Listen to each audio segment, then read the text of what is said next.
Good morning, everybody. Today we will start a new chapter reproductive system in humans. First of all, we have to study what is reproduction and why it is necessary. Reproduction is the ability of living organism to produce a new generation of living organisms similar to themselves.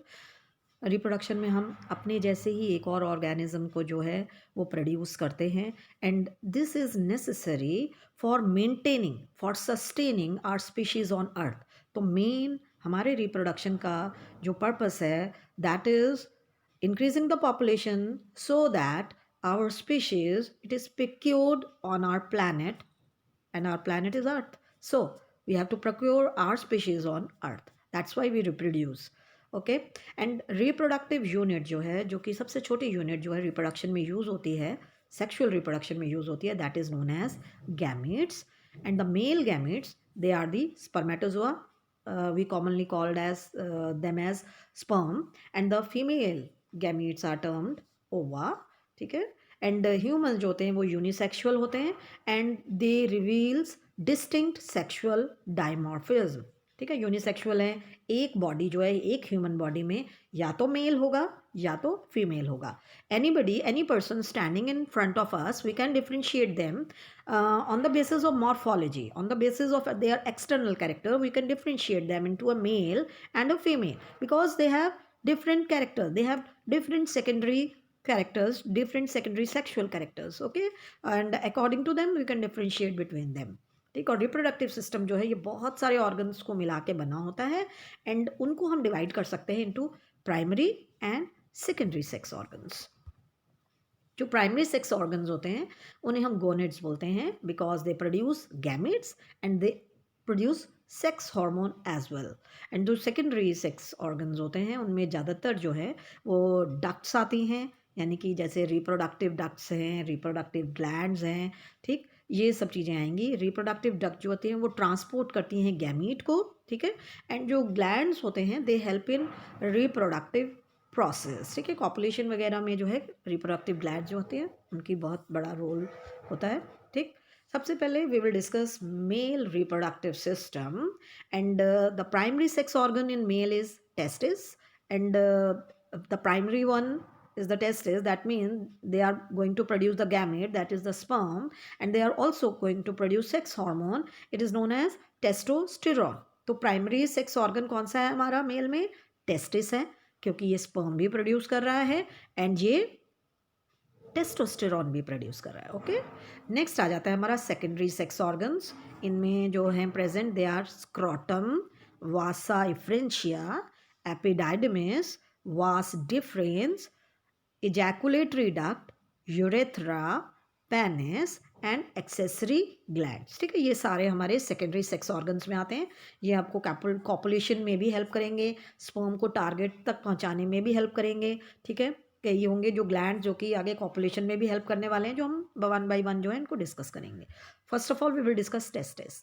Testis are soft pinkish smooth oval organs and they are suspended by scrotal sac outside the abdominal cavity by spermatic cord. Spermatic cord जो है उसके सारे जो है वो testis जो होती हैं वो स्क्रोटम में प्रेजेंट होती हैं एंड स्क्रोटम जो होता है वो हमारी बॉडी के बाहर होता है. ठीक है.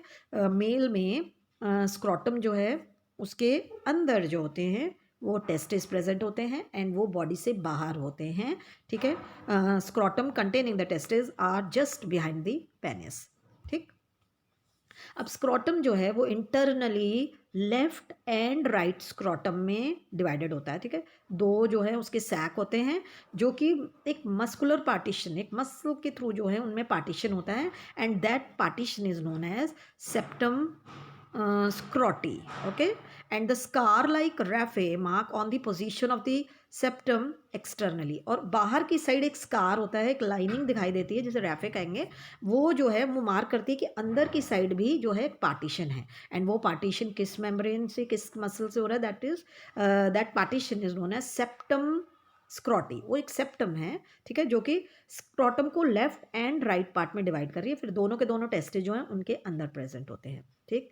The testis originate in the abdominal cavity but later during the 7 month of development descend to the respective scrotal sac through inguinal canal.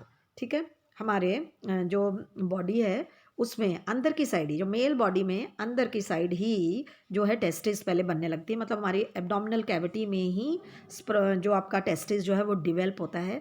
लेकिन 7वें महीने जब बच्चा अभी बन रहा है तो 7वें महीने में जो है आपकी जो टेस्टिस हैं वो नीचे की साइड आ जाएंगी, मतलब स्क्रॉटम में आ जाएंगी, जो उसकी ओरिजिनल पोजीशन है। एंड वो कहाँ से होती हैं? वो स्क्रॉटम जो नीचे की साइड आ रहा है that is by the inguinal canal, ठीक है। ऐसे वी शेप्ड कैनाल होती हैं, ठीक है।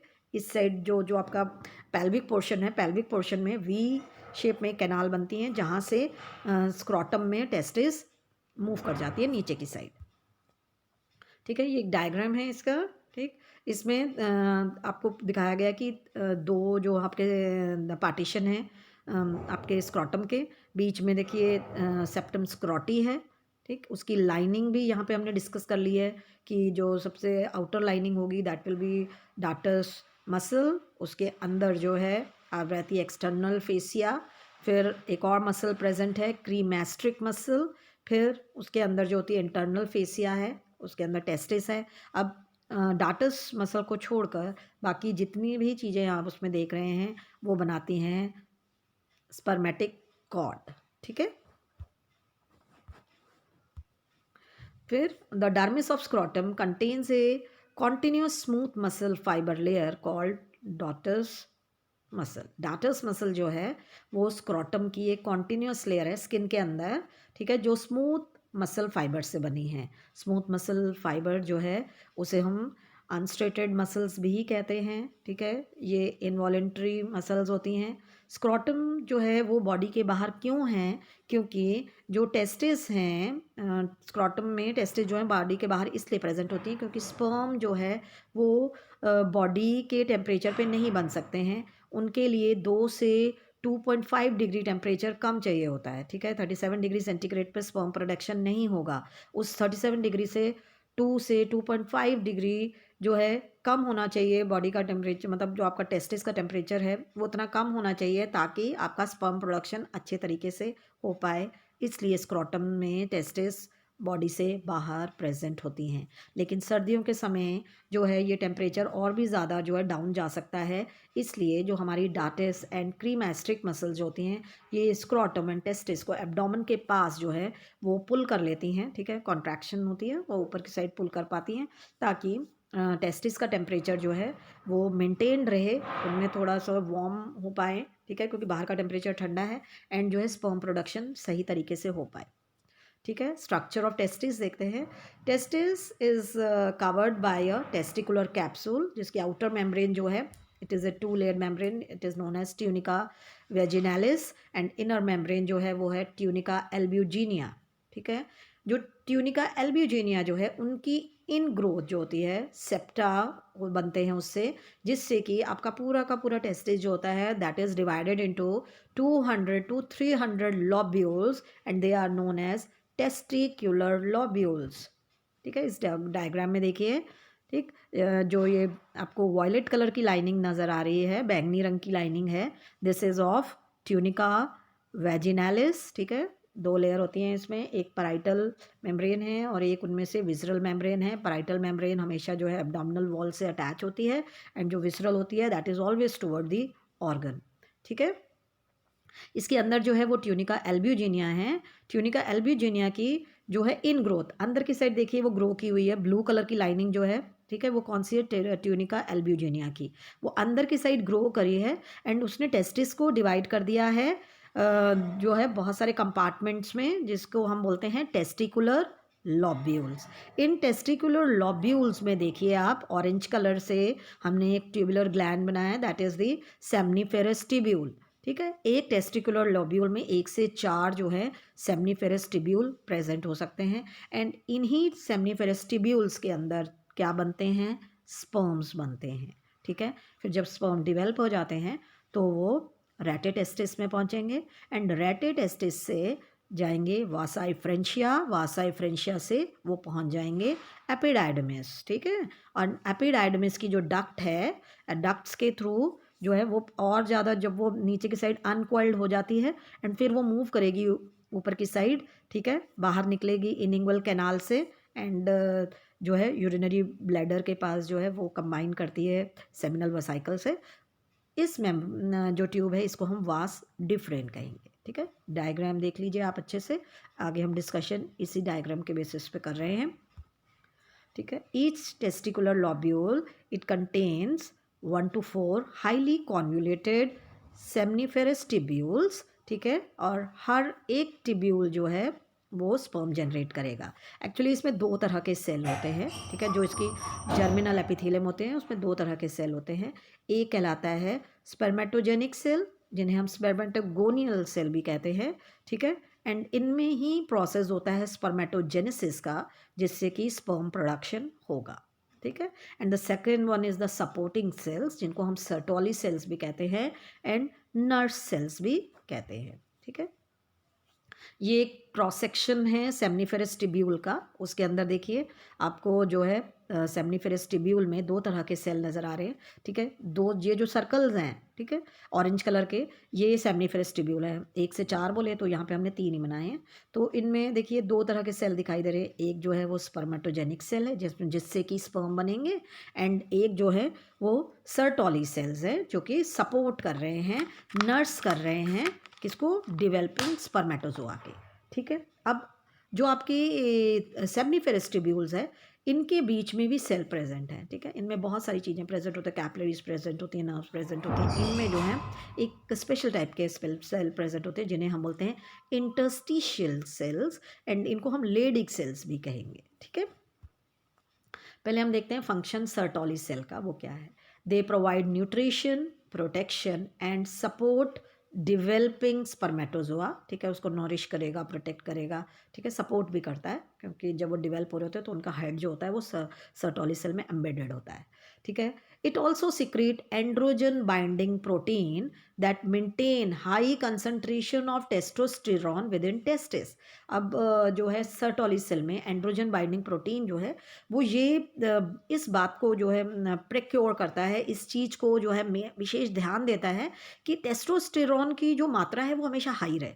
हाई क्यों रहे, क्योंकि स्पर्म प्रोडक्शन जो है वो करना है, इसलिए हमको टेस्टोस्टेरॉन जो है वो मेनली चाहिए वहाँ पे। तो उसकी कंसंट्रेशन को हाई रखने के लिए सर्टोली सेल जो है वो एंड्रोजन बाइंडिंग प्रोटीन जो है वो रिलीज़ करते हैं।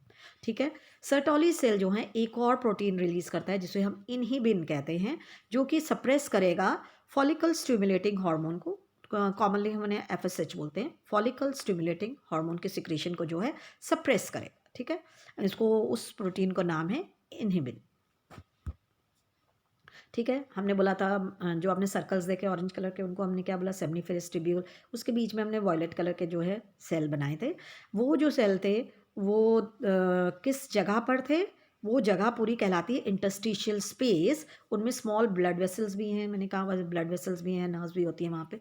तो उसमें जो है इंटरस्टिशियल सेल्स भी होते हैं जिनको हम लेडिक सेल्स भी कहते हैं। ये लेडिक सेल्स जो होते हैं ये सिंथेसाइज करते हैं एंड सिक्रीट करते हैं एक हार्मोन जिसका नाम है एंड्रोजन। ठीक है, दो हार्मोन हो गए हमारे मेल में, एक हो गया टेस्टोस्टेरॉन और एक हो गया एंड्रोजन। ठीक है, अब the ends of seminiferous tubule join to form short straight tubules called tubuli recti. ठीक, जहाँ पर सेमनीफेरस टिब्यूल जो है रेटेटेस्टिस में ओपन होने वाली होती है उससे पहले एक छोटी सी ट्यूब और बनती है, स्ट्रेट ट्यूब होती है, क्योंकि जो सेमनीफेरस टिब्यूल है वो हाईली कॉन्वुलेटेड है, बहुत ज़्यादा जो है उसमें क्या बोलेंगे, बहुत ज़्यादा वेव्स हैं उसमें। ठीक है, तो वैसी हैं सेमनीफेरस टिब्यूल। लेकिन जो आपकी ट्यूब्यूली रेक्टाई है वो कैसी स्ट्रेट हो जाती है, छोटी सी, एंड वो ओपन होती है रेटेटेस्टिस में। ये रेटेटेस्टिस आगे जाके वासा एफ्रेंशिया में ओपन होने वाली है। फिर आगे का जो डक्ट वाला सिस्टम है that we will study in the next segment. Okay.